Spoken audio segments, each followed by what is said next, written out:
Hello friends, welcome to my channel Wangsang Storyteller. If you like my videos, please share and subscribe to my channel. पिछले part में हमने देखा कि कैसे wing अपनी life में कितना खुश था एंड उसकी परफेक्ट लाइफ कैसे एक पॉलिटिशियन के बेटे की वजह से खत्म हो गई थी। अब आगे उस बच्ची ने विंग को बताया कि वो यहाँ पे नहीं रह सकता है, तो उसे मॉडल वर्ल्ड में दोबारा लौटना होगा। तो विंग ने फैसला किया कि जब तक उसका मॉर्टल वर्ल्ड का टाइम पूरा नहीं हो जाता वो यहीं पर ही वेट करेगा। बच्ची ने उसे बताया कि अगर वो यहाँ पर ऐसे ही रहा तो उसकी सोल यहाँ पर कहीं गुम हो जाएगी या फिर वो डिस्ट्रॉय भी हो सकती है, तो उसे मॉर्टल वर्ल्ड में वापस लौटना होगा। बच्ची ने विंग से कहा कि तुम अपनी प्रीवियस बॉडी में वापस नहीं लौट सकते हो क्योंकि तुम्हारी बॉडी वहाँ बरी हो चुकी है, यानी उसको दफना दिया गया है। तो इस वजह से मैं तुम्हें एक न्यू बॉडी में ट्रांसलोकेट कर सकती हूँ।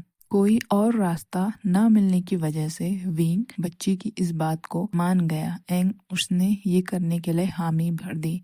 बच्ची ने एक बुक खोली और उसमें देखा और बोली कि ये बॉडी तुम्हारे लिए एक परफेक्ट मैच है। इस बॉडी के अंदर जाके तुम्हें बच्ची ने विंग को बताया कि उसे 3 बच्चों को उनके ट्री गार्डियंस के पास पहुंचाना है। अगर वो ऐसा काम कर देता है तो वो एलिजिबल हो जाएगा गॉडेस नोवा के रेल्म में जाने के लिए। कोई और रास्ता ना मिलते हुए विंग ने बच्चे की बात मान ली और विंग एक बार फिर सो गए। जब विंग की आंख खुली तो वो एक छोटे से गांव में था। उसको अपना शरीर काफी कमजोर लग रहा था। विंग की आंख खुली तो वो एक छोटे से गांव में था एंड उसको अपना शरीर काफी कमजोर महसूस हुआ। उस बच्ची ने विंग से बोला कि उसे 3 बच्चों की वहाँ पे रक्षा करनी है और उसको वहाँ पे उनके ट्रू गार्डियंस के पास पहुंचाना है। विंग एक बार फिर सो गया और जब उसकी आंखें खुली तो उसने देखा कि वो एक छोटी सी जगह पे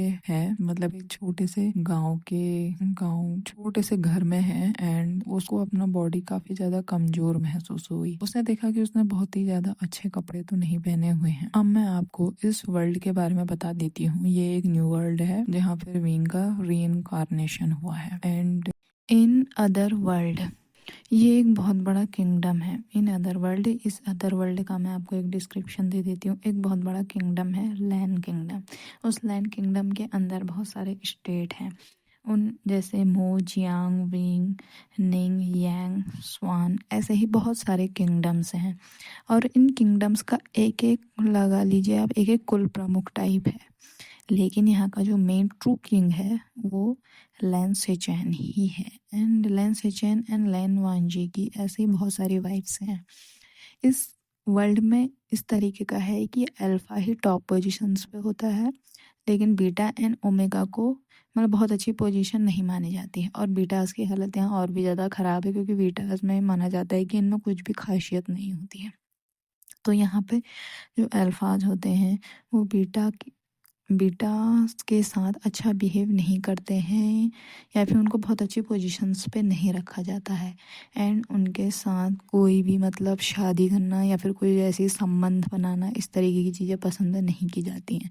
एंड किसी फैमिली में अगर किसी बेटा का जन्म होता है तो इस चीज़ को अच्छा भी नहीं माना जाता है, मतलब उन लोगों की थोड़ी सी रिस्पेक्ट कम हो जाएगी। इस तरीके का मतलब यहाँ पे डिस्क्रिमिनेशन है बीटास के साथ। और अल्फाज ओमेगास को इसलिए अपने साथ रखना चाहते हैं क्योंकि फेरोमोन्स की वजह से वो उनको लगता है कि उनको अच्छे से सेटिस्फाई कर सकते हैं। इस वजह से वो ओमेगास के साथ मतलब रिलेशन बनाना या फिर संबंध ये सब चीज़ें पसंद करते हैं। मतलब एज अ लाइफ पार्टनर वो हमेशा ओमेगास को ही चूज़ किया जाता है और जब भी एक बीटा को as a life partner choose किया जाता है तो उसको कभी भी उस तरीके से कोई रिस्पेक्ट नहीं मिलती है।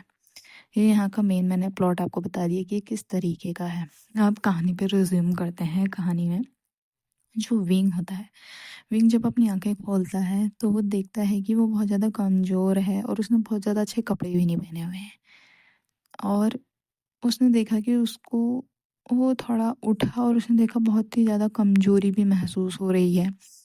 उसने बोला कि मुझे मतलब उसको पानी की प्यास लगी, उसने जैसे ही पानी पे हाथ बढ़ाया तो पानी नीचे गिर गया। उस आवाज़ को सुन के एक लड़की अंदर आई, उसका नाम है वैंचिंग। वैंचिंग पेशे से एक डॉक्टर नर्स टाइप है, वो सीख रही है अपनी ग्रैंड माँ के अंदर। तो वैंचिंग होती है, वैंचिंग विंग से पूछती है कि कैसे हो तुम, और तुम हमको नदी के किनारे पे मिले थे, कैसे हो और कैसा महसूस हो रहा है। तो विंग उससे पूछता है वो है कहाँ पे।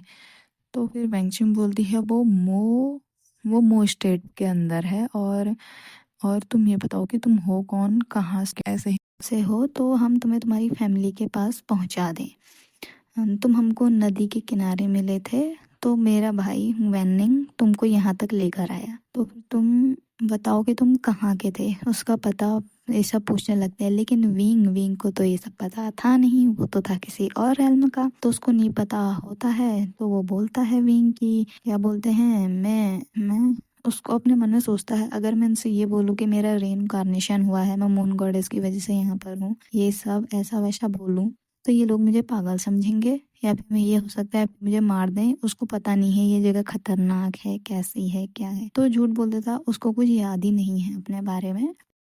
विंग की बात सुन के कि उसको अपने बारे में कुछ भी याद नहीं है, तो वैंगचिंग ने सोचा विंग उसको अपने बारे में बताना नहीं चाहता है। विंग एक बीटा था, इस वजह से वैंगचिंग को ये तो पता चल गया था कि विंग एक बीटा है। उसको लगा हो सकता है इसके हस्बैंड ने इसको अपने घर से बाहर निकाल दिया, या फिर हस्बैंड की डेथ हो चुकी है, इस वजह से घर से बाहर इसको निकाला जा चुका है। ये वापस लौट के तो नहीं जा सकता, ना अपने फैमिली, ना अपने फादर के पास, ना ही अपने हस्बैंड के पास, क्योंकि इस वर्ल्ड में, जैसा कि अब मैंने बताया ही था, कि यहाँ पे बेटाज को उतना ज़्यादा पसंद नहीं किया जाता है। ये सब सोचते हुए वैंगचिंग ने विंग से कुछ ज़्यादा नहीं पूछा, एंड उसको ये बताया कि उसके बेबी सेफ है। विंग को ये सुन के अचंभा हुआ, उसने बोला बेबी क्या वो प्रेग्नेंट है। तो वैंगचिंग ने उसे बोला कि हाँ वो प्रेग्नेंट है, अभी मैं अपनी दादी माँ को बुला लाती हूँ, वो तुम्हें अच्छे से देख लेंगी, वो एक वैद हैं और वो तुम्हें अच्छे से देख लेंगे और बता देंगे कि अभी तुम्हारी हालत किस तरीके की है। वैंगचिंग से ही विंग को ये पता चलता है कि वो अभी मो स्टेट में है, और यहाँ पर इस स्टेट का राजा, मतलब जो किंग है, उसका नाम है वैंजो। Friends please support me, I am a beginner, और प्लीज़ मेरी कहानी सुने और उसको एंजॉय करें, और प्लीज़ एंजॉय एंड मुझे प्लीज़ सपोर्ट कीजिए।